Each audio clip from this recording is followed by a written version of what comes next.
महाभारत का लाक्षागृह प्रसंग एक महत्वपूर्ण और अत्यंत नाटकीय घटना है जिसने पांडवों के जीवन की दिशा बदल दी। यह कहानी न केवल पांडवों की बुद्धिमानी और धैर्य का प्रमाण है, बल्कि कौरवों की कुटिलता और ईर्ष्या का भी प्रतीक है। इस कथा में पारिवारिक षड्यंत्र, छलकपट और साहस का अनूठा मिश्रण है, जिसने इसे महाभारत की सबसे यादगार कहानियों में से एक बना दिया है। पांडु और धृतराष्ट्र कुरु वंश के दो प्रमुख पात्र थे। पांडु के 5 पुत्र थे: युधिष्ठिर, भीम, अर्जुन, नकुल और सहदेव, जिन्हें पांडव कहा जाता है। दूसरी ओर धृतराष्ट्र के 100 पुत्र थे, जिनमें सबसे बड़ा दुर्योधन था और इन्हें कौरव कहा जाता है। पांडु की मृत्यु के बाद पांडव और कौरव दोनों हस्तिनापुर के सिंहासन के दावेदार बन गए। पांडव अपनी योग्यता, साहस और न्यायप्रियता के कारण हस्तिनापुर की प्रजा के प्रिय थे। इसके विपरीत कौरव, विशेषकर दुर्योधन, पांडवों से ईर्ष्या करते थे और उन्हें किसी भी तरह से हटाना चाहते थे ताकि हस्तिनापुर का सिंहासन उनके नियंत्रण में आ सके। दुर्योधन, जो पांडवों की लोकप्रियता से अत्यंत असंतुष्ट था, अपने मामा शकुनी के साथ मिलकर पांडवों के खिलाफ कई षड्यंत्र रचने लगा। उसने पांडवों को मारने का एक घिनौना षड्यंत्र रचा और इसके लिए उसने एक गुप्त योजना बनाई। दुर्योधन और शकुनी ने मिलकर लाक्षागृह का निर्माण कराया। लाक्षागृह एक विशेष प्रकार का महल था, जिसे लाख, लाखा और अन्य ज्वलनशील पदार्थों से बनाया गया था, ताकि उसमें आग लगाकर पांडवों को जीवित जलाया जा सके।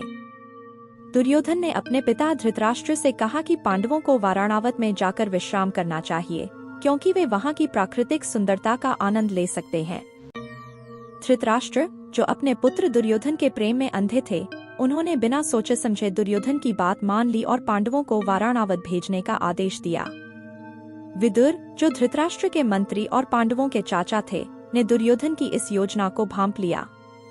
विदुर, जो अपनी चतुराई और बुद्धिमत्ता के लिए जाने जाते थे, ने गुप्त रूप से पांडवों को इस षड्यंत्र के बारे में चेताया।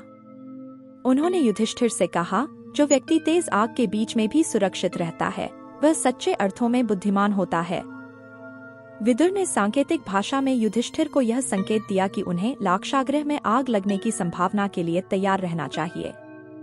युधिष्ठिर विदुर की बात समझ गए और उन्होंने अपने भाइयों को भी इस षड्यंत्र के बारे में सूचित कर दिया। पांडव अपनी माता कुंती के साथ वाराणावत के लिए रवाना हुए।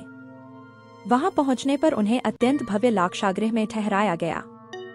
बाहर से देखने पर यह महल अत्यंत सुंदर और आकर्षक था, लेकिन पांडव जानते थे कि इसके भीतर एक भयानक षड्यंत्र छिपा हुआ है। पांडवों ने महल के चारों ओर और उसके अंदर हर कोने की जांच की। उन्हें यह महसूस हो गया था कि महल को अत्यधिक ज्वलनशील पदार्थों से बनाया गया था। उन्होंने किसी भी संभावित खतरे के लिए तैयार रहने का निश्चय किया। पुरोचन, जो दुर्योधन का विश्वस्त अनुयायी था, लाक्षागृह में पांडवों की देखभाल के लिए नियुक्त किया गया था, लेकिन उसका असली उद्देश्य पांडवों को महल के अंदर फंसाकर आग लगाना था। पुरोचन लगातार पांडवों पर नजर रखता था और सही समय की प्रतीक्षा करता था। पांडव विदुर की चेतावनी के कारण हर समय सतर्क रहते थे। उन्होंने पुरोचन की गतिविधियों पर भी नजर रखी और यह सुनिश्चित किया कि वे किसी भी परिस्थिति में सुरक्षित रहें। पांडवों ने विदुर द्वारा भेजे गए एक गुप्त संदेशवाहक के माध्यम से एक सुरंग खोदने की योजना बनाई। उन्होंने रात में चुपचाप महल के एक गुप्त हिस्से में सुरंग खोदनी शुरू की। इस कार्य में उन्हें कई दिन लगे, लेकिन अंततः वे महल के बाहर तक एक सुरंग बनाने में सफल रहे। पांडवों ने यह योजना बनाई कि जब पुरोचन महल में आग लगाएगा, तब वे सुरंग के माध्यम से सुरक्षित रूप से बाहर निकल जाएंगे। उन्होंने यह भी सुनिश्चित किया कि इस योजना के बारे में कोई और न जाने पाए, क्योंकि यदि यह बात किसी को पता चल जाती तो उनकी जान को खतरा हो सकता था। एक रात पुरोचन ने मौका पाकर महल में आग लगा दी। महल तुरंत ही आग की लपटों में घिर गया और चारों ओर धुआं फैलने लगा। पुरोचन को यह विश्वास था कि पांडव अब जीवित नहीं बचेंगे, लेकिन वह यह नहीं जानता था कि पांडव पहले से ही तैयार थे। आग लगने से पहले ही पांडव अपने पूर्व निर्धारित योजना के अनुसार सुरंग के माध्यम से महल से बाहर निकल गए। वे सुरक्षित रूप से जंगल में पहुंच गए, जहां विदुर द्वारा भेजे गए एक गुप्त संदेशवाहक ने उनकी सहायता की। जब लोगों को यह खबर मिली कि लाक्षागृह में आग लग गई है और पांडव मारे गए हैं, तो हस्तिनापुर में शोक की लहर दौड़ गई। धृतराष्ट्र और कौरवों ने इस घटना पर दुख व्यक्त किया, लेकिन भीतर ही भीतर दुर्योधन और शकुनी अपनी योजना के सफल होने पर खुश थे।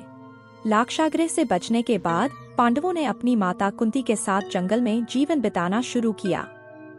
वे साधारण वेशभूषा में रहते थे और अपना जीवन गुप्त रूप से बिताते थे। उन्होंने अपनी पहचान छिपाई और जंगल में भिक्षा मांगकर अपना जीवन निर्वाह करने लगे। लाक्षागृह की घटना ने पांडवों को यह सिखाया कि जीवन में किसी भी परिस्थिति का सामना करने के लिए धैर्य और साहस की आवश्यकता होती है। इस घटना ने उन्हें यह भी सिखाया कि सच्चाई और धर्म की राह पर चलने वाले को किसी भी स्थिति में हार नहीं होती। लाक्षागृह की कहानी हमें सिखाती है कि जीवन में कभी भी धैर्य और साहस नहीं खोना चाहिए, चाहे परिस्थितियां कितनी भी विकट क्यों न हो। तो दोस्तों, आपको ये कहानी कैसे लगी, कमेंट में जरूर बताना। धन्यवाद।